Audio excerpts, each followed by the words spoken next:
How's everybody doing out there on the internet? This is your friend Big Frank at Eclectic Collecting Arsenal, and I want to thank you guys for all of your support over the years. It has been a pleasure just making these videos for you guys, and we've had a lot of fun along the line. Hobbies have come and gone. Some have gotten obsessive. Some are tried and true, are sticking with us. But today, we're going to be featuring something that I've been wanting to show you guys for a long time. Thank you so much for your support. I'm very surprised that everybody in the shorts gave me as many views as they did when I first showed you this piece in the preview. And now it's time for the full video. Thank you so much for your support. Make sure you click that subscribe button and make sure you follow the channel, because we're going to be uploading several videos this week. Not only classics, but I have a couple more numismatic videos. But this right here, Note the Black Hat, is an Arsenal video.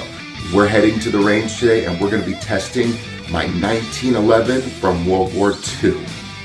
This firearm is a Remington Rand 1911. I mistakenly called it a Colt in the preview shorts, but it's not a Colt. It's a Remington Rand. Everybody was making these firearms for the World War II effort. And the only reason I called it a Colt is because my daily carry is a Colt 1911. So it was a slight slip of the tongue. Those of you that noticed that, you are eagle-eared. Good job on that one. But let's get ready to go to the range. But before we do, let me just give you a couple of quick facts on this gun. It has been in my collection for a couple of years. I apologize for taking so long to get it to you. Sorry about that, guys, but it is a wonderful firearm, a unique piece of history, and I just can't believe that this came into my collection. It was just sitting in the display case at my local gun shop where I go, Collector's Firearms, and it was just a standout little gun. It was just a standout little gun amongst all the other war era 1911s, and it just spoke to me. And I know the nickel finish that is going to be shown on this particular firearm, not exactly the most popular with modern day collectors, but back in the day, a nickel finish was pretty popular. Why am I mentioning this to you now before we get to the firearm? It's because I want to dispel a myth that has become a part of this particular firearms lore. You will notice that the nickel finish makes it look extremely shiny and kind of upscale, if you will. There is a myth out there that nickel-plated firearms of World War II have a higher premium on them because they were, well, they look different from the normal standard issue sidearms. The myth is that nickel finish was an officer's firearm, issued to officers. I have to dispel that myth right now. There is no way, shape, or form that the U.S. government would ever issue something like that to their officers. The only thing that officers get, that non-coms get, I believe they get a sword, and usually they have to pay for it themselves. I believe that's the only real perk, besides, well, obviously besides the pay, the insignia, all that stuff. But like, the only difference in equipment is officers can have swords. But the myth that there were nickel-plated firearms issued to officers, it's just pervasive. I need to dispel it because, first of all, it's a lot more expensive to put a nickel finish on a gun than it is just to keep it parkerized. Second thing is, if you're in the heat of battle, a nickel finish is going to reflect light very easy, and it's going to identify you out in the field a lot easier and make you a quick target. What's going to make you a quicker target is a classic tactic of combat is you take out the officers. Theoretically, the non-coms aren't going to know what to do, and I know that there are non-coms out there watching this who will probably say, well, things would go a lot smoother if my officers were not in the way all the time. I have several friends who are in the military, and that's what I understand. Regardless, it is a myth. Don't believe it. If you pick up a nickel finished older firearm, it's likely something that was done in the civilian market. There is no premium on it. So I just wanted to dispel that myth right away. So yeah, myth busted. Let's move on. and let me show you this beautiful firearm, my Remington Rand 1911. Here we go, guys. This is one of my pride and joys. Aside from my Ithaca 37 and my M1 Garand, this little beauty is one of my absolute favorite guns. I love her. And to be perfectly honest, I'm thinking about naming her. Post a comment below if you guys have an idea for a name for her. Preferably something old school, because just look at how gorgeous this is. The nickel finish was popular in the 50s and the 60s, and I honestly believe that this may have been purchased military surplus by a veteran, and they just added their own personal twist to it. Absolutely beautiful, with the classic wood grips. Like, just love looking at her. I just love it. Now, you do probably notice that the muzzle does look a little dirty right there. It's because we filmed this right after I did the test firing for all the range footage you're about to see. So let's just clean it off really quick. And I know what you're thinking. Hey, gotta check them. Always check them. Yes, it is a good idea to always check a firearm before you handle it. But the one thing I always do with my firearms is I make sure I shoot all the ammo and I double check them before I put them in for storage. So I always know that my firearms are unloaded unless they are on the range or unless they're ready to go for personal or home defense. So I was never in any danger there, but it's a good idea to double check your firearms before you handle them. Alright, let's begin the examination. So the first thing you're going to notice is the property of the U.S. government stamp right there and U.S. Army right there. Very common, exactly what you should expect.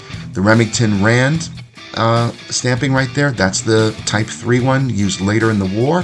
And we've got 3 different proof marks right there, an L, a P, and an FJA. L, I still haven't figured out what that means. P, a standard proof mark right there, just that's on all of them. And FJ, of course, stands for Colonel Frank J. Atwood, a big wig in firearms. Now, take a look at the design. We got a 1911 from World War I for comparison. You see the beaver tail is a little bit bigger. That's designed to protect your hand from any slide bite. And of course, instead of having a straight grip, it's got a contoured grip, as well as scalloping right there by the trigger housing. Those 2 elements right there, a grip and the scalloping, those are designed to make it more comfortable in your hand. If you look on old World War I 1911s, they're not there. The sight picture is also clearly visible. The one on the right in the second picture, that's a later 1911, and that is my daily carry 1911. You see a nice wide sight picture right there and the 3 dots. I have fired this gun probably 750 rounds, maybe 1,000.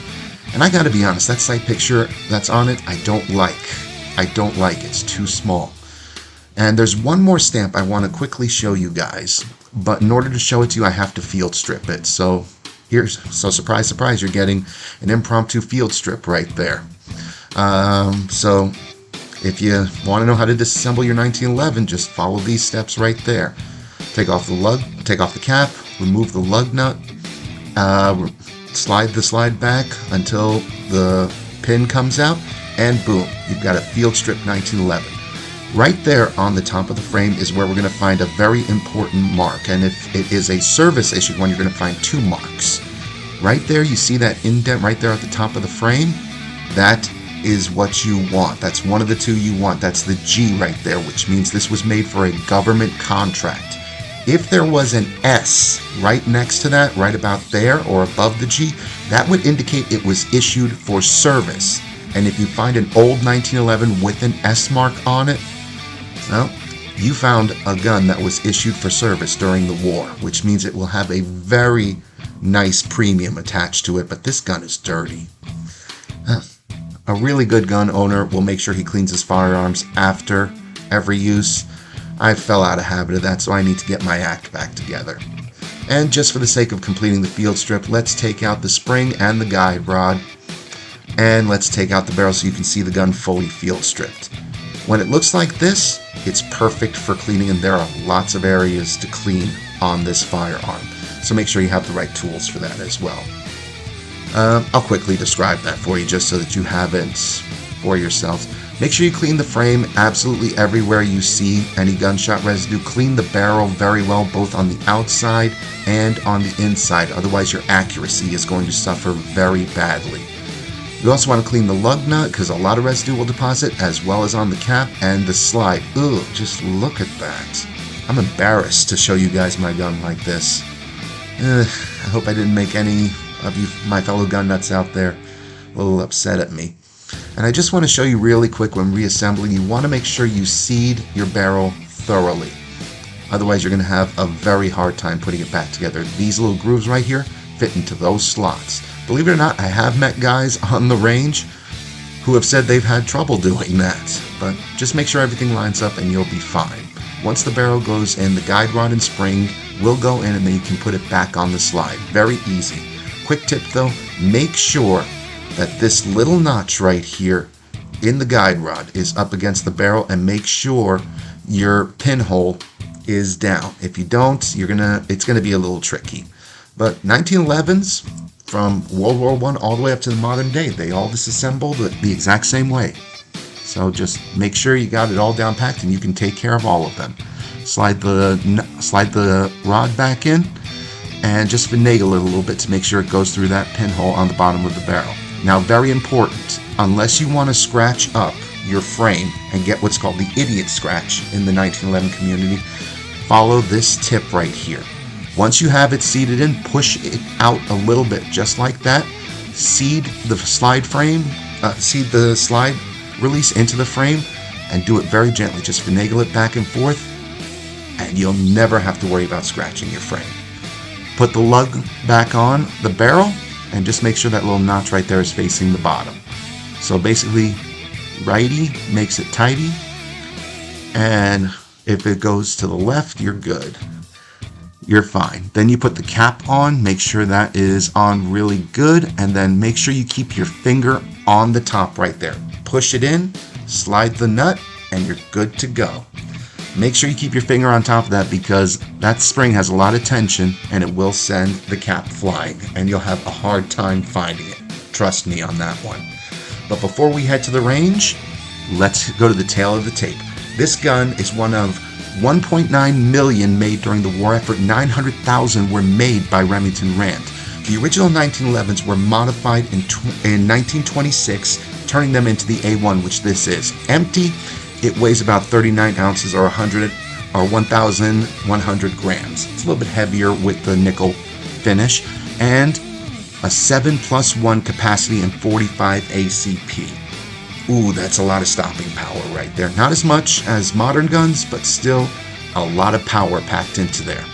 Let's head to the range and let's test fire her. There she is. We're going to start with a point blank shot.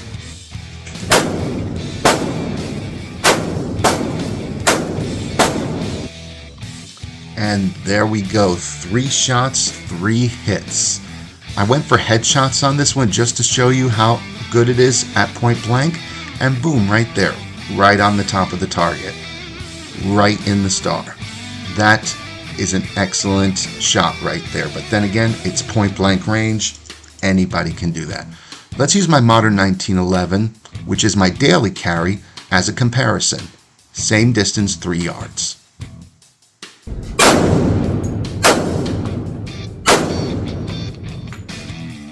So don't anybody think I went full fanboy and just started to just champion this gun at 3 yards.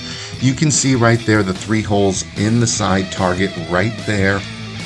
Any gun will hit the mark at 3 yards. 1, 2, 3, 1, 2, 3. But at point blank, both of them are excellent. Let's back it up to my standard practice distance of 7 yards. This distance is important because if you have any ill intent towards me and you close into this gap, that's my warning sign right there. I will draw and bead on you.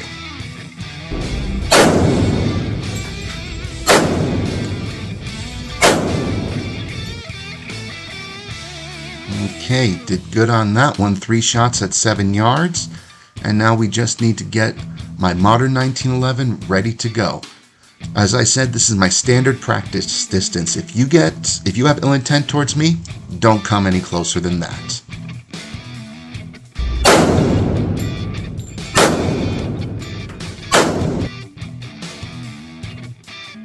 Very nice, very nice. Okay, but not so nice at close lookup. As you can see, the target on the left, I've got a very wide pattern. The one on the right, that's a close pattern right there. All at the same distance.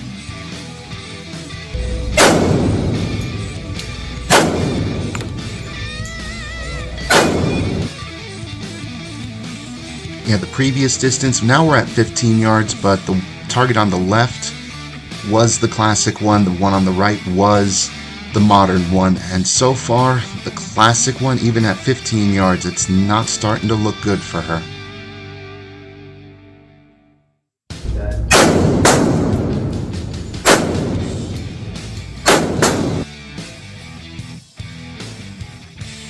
And the cold hard facts are that old school just isn't good versus new school in this scenario. Those three right there, that's the classic 1911. The ones right there on head target, that's the modern 1911. And then you're starting to see why the sights were constantly being redesigned, because a bad sight picture means bad aim.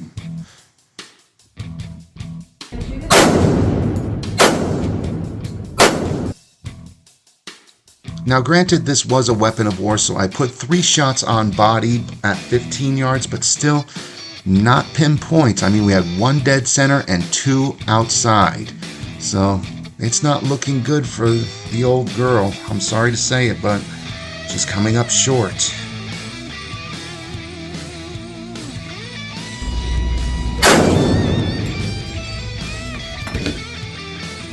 I'm not gonna lie to you guys, this was just pure indulgence for me. I decided to try a 40-yard headshot. And prior to this, I loaded up 7 rounds in each of the guns and took shots with them. Unfortunately, the video was just getting too long and I had to empty that particular segment out. So there are going to be 7 rounds on target here, but I was aiming for the head and I made sure I took note of where all the previous shots were.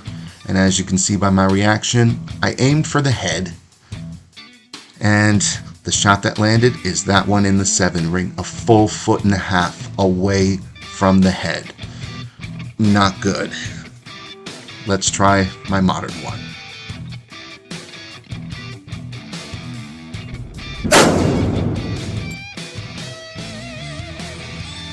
And to be perfectly honest, this one was no better. No better at all. I was aiming for 2 headshots on each of them, and this particular shot is kind of funny because I do admit to you guys, it missed. At least the classic 1911, it hit on target. It was a body shot, a full 1.5 feet away from where I was aiming, but I did miss it on this one. Went right above the head and dotted the A right there. I pipped the A in Texas. Let's take a closer look at that. See? That's actually a really good shot. Too bad I wasn't aiming for it. Que sera, sera. Alright, let's move on to the final rating. So, you know, at Eclectic Collecting Arsenal, we grade based on 3 things: accuracy, reliability, and fun. Was this gun accurate? Not as much as I would like it to be. The sight picture is much smaller, and it's just not that good when it boils down to it. So for accuracy, we're going to give it a 3 out of 5. What about reliability? Well, I haven't cleaned this thing in about 3 or 4 months, and it's still firing like a champ. So reliability, it's doing really good. We're going to give it a 4 out of 5 stars on that one, because no jams, no problems whatsoever. Now, is this gun fun to shoot? It is, but it comes with a caveat. I am always concerned that this thing is going to break, and for it being a World War II item, it takes a little bit away from the fun. It's great to shoot, but I'm always worried I'm going to damage it. So I only shoot it every once in a while, and it takes away from the fun. It sits in my safe a lot. So is it fun to shoot? Yes, but it has its caveats, so we're going to give it a 3 out of 5 stars on that one. So overall, about 3.5 out of 5 stars for this one. Not the best, especially when compared to my modern 1911. Fair and unbiased, honest review. And that's going to do it for this edition of Eclectic Collecting Arsenal. This is Big Frank reminding all of you, keep your muzzle downrange, your powder dry, and above all else, be safe. Thanks for watching, everybody.